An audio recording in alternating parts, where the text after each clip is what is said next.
Siap membela timnas Indonesia, penyerang keturunan Grade A tunggu panggilan dari PSSI.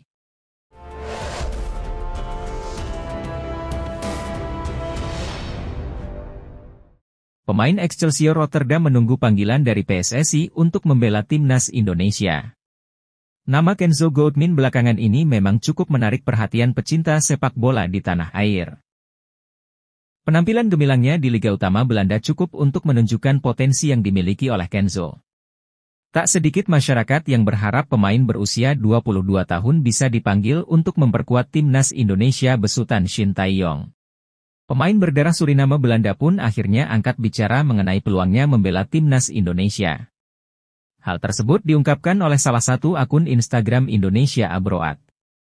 Kenzo mengatakan bahwa dirinya bersedia bermain untuk timnas Indonesia, namun dengan kondisi tertentu. Tergantung momennya pas, pemanggilan dari timnas Indonesia, kata Kenzo dikutip dari Instagram Indonesia Abroad.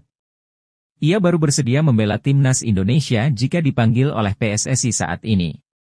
Tapi, Kenzo mengaku akan menolak jika PSSI terlalu lama memanggilnya. Pasalnya sang pemain juga mempunyai peluang bermain bersama timnas Belanda dan Suriname. Jika PSSI memanggil saya sekarang, saya akan siap bermain untuk Indonesia, namun jika terlalu lama mungkin saya akan bermain untuk Suriname, lanjut kutipan tersebut. Pelatih timnas Indonesia, Shin Tae-yong, akan terus mencari pemain diaspora yang dapat dinaturalisasi untuk memperkuat timnya. Kali ini, ST akan fokus untuk mencari pemain berposisi striker setelah kualifikasi Piala Dunia 2026 round 2 selesai. Shin Tae-yong mengakui bahwa lini depan timnas Indonesia masih sangat tumpul. Oleh karena itu, pelatih berkebangsaan Korea Selatan itu tengah mencari penyerang naturalisasi untuk meningkatkan daya gedor tim nasional. Shin Tae-yong telah memulai pembicaraan dengan Ketua PSSI, Erick Thohir, untuk merealisasikan rencana ini. Bahkan, mantan pelatih timnas Korea Selatan ini bersedia pergi ke negara pemain yang dituju. Saya terus berdiskusi dengan Pak Erick Thohir agar kami bisa mendapatkan pemain baru yang lebih kuat, ucap Shin Tae-yong. Mungkin jika ada, saya akan terbang langsung ke Belanda atau negara manapun untuk mencari pemain berdarah Indonesia. Kami butuh untuk melengkapi posisi striker yang lebih baik, tambahnya. Permainan timnas Indonesia terus meningkat. Namun sayang tim kita masih sangat tumpul di lini depan, saya akan mencarinya, tegasnya. Timnas Indonesia kalah dari Irak di babak kualifikasi Piala Dunia 2026. Duel yang digelar di Stadion Gelora Bung Karno, Senayan, Jakarta, itu selesai dengan skor 2-0. Pelatih tim nasional Indonesia, Shin Tae-yong menyebut timnas Indonesia akan bangkit usai kalah dari Irak. ST juga percaya diri timnya bakal bisa mengalahkan Filipina di laga yang akan digelar 11 Juni mendatang. Saya yakin nanti lawan Filipina dengan adanya evaluasi dari lawan Irak akan lebih baik, ucap ST kepada wartawan.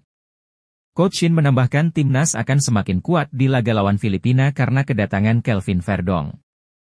Pemain keturunan yang berposisi sebagai winger kiri itu sudah mengucap sumpah WNI pada Selasa 4 Juni lalu. Lawan Filipina ada tambahan pemain baru yaitu Kelvin Verdong, semoga itu bisa jadi motivasi penambah semangat baru yang penting timnas semakin kompak, tambahnya. Timnas Indonesia masih punya kans lolos ke ronde 3. Saat ini, Jordi Amat dan kolega duduk di posisi kedua dengan 7 poin. Skuad Garuda butuh 1 kemenangan untuk bisa lolos ke ronde 3.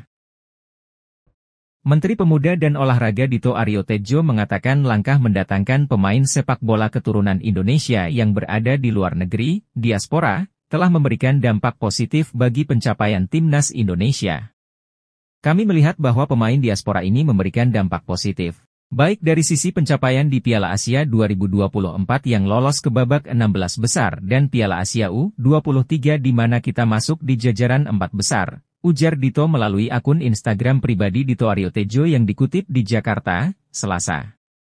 Ia menyampaikan hal itu berkaitan dengan hasil evaluasi Kemenpora terhadap dampak kehadiran pemain sepak bola diaspora terhadap performa timnas Indonesia. Dito mengatakan, kehadiran para pemain diaspora yang telah bermain untuk timnas telah membantu menguatkan potensi timnas Indonesia untuk menghadapi pertandingan penting di tingkat mancanegara. Kehadiran mereka sangat penting mengingat Indonesia sedang berjuang mendapatkan tiket langsung ke Piala Asia dan lolos ronde ketiga kualifikasi Piala Dunia 2026, ujarnya. Dito mengatakan, langkah mendatangkan pemain diaspora bukan hanya sekedar untuk kebutuhan dalam jangka waktu pendek, namun juga visi jangka panjang. Adanya pemain diaspora, kata dia, menambah variasi formasi serta meningkatkan edukasi positif dan kompetisi yang sehat guna mendorong prestasi yang lebih baik bagi sepak bola Indonesia. Nama Martin Paes langsung dicari-cari oleh netizen setelah Timnas Indonesia berduel lawan Timnas Irak, Kamis, 6 Juni 2024. Indonesia menjamu Irak di matchday 5 grup F putaran kedua kualifikasi Piala Dunia 2026 zona Asia. Laga ini digelar di Stadion Utama Gelora Bung Karno, Senayan, Jakarta. Indonesia sempat mencatatkan setidaknya 4 peluang apik tapi gagal mengkonversikannya menjadi gol. Berdasarkan fakta di atas, skuad Garuda merupakan calon terkuat menemani Irak melaju ke babak berikutnya. Berada di Indonesia, Jayden Osterwolde segera menjalani proses naturalisasi untuk memperkuat timnas Indonesia. Pemain milik klub Liga 1 Turki, Fenerbahce, ini tengah berada di Uluwatu, Bali pada hari ini, Selasa, 4 Juni 2024. Hal itu diketahui dalam unggahan storiesnya di Instagram, Jayden Osterwolde. Dalam video yang dibagikan, Jayden Osterwolde tengah rebahan di kursi yang mengarah langsung ke kolam renang. Benar, tak ada jaminan Jayden Osterwolde bakal menjalani proses naturalisasi sekalipun berada di Indonesia. Sebelumnya, ada bek FC Copenhagen Kevin Dix yang datang ke Indonesia pada penghujung 2023, tapi hanya untuk berlibur.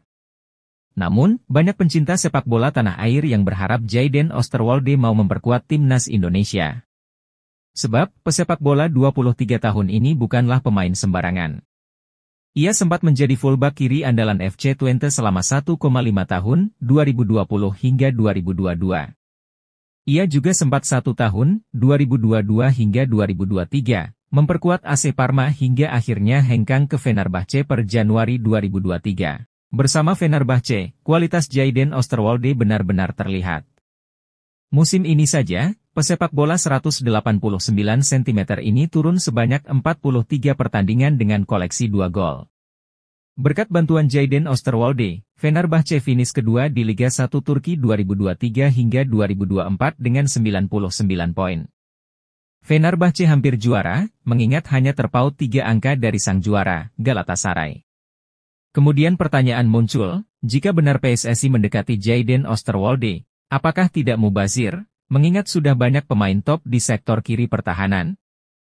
Jangan salah, Jayden Osterwolde dapat bermain di banyak posisi. Selain fullback kiri, Jayden Osterwolde dapat diperankan sebagai bek tengah maupun gelandang sentral. Berhubung timnas Indonesia akan menghadapi laga sengit di babak ketiga kualifikasi Piala Dunia 2026 zona Asia, skuad Garuda membutuhkan skuad yang gemuk.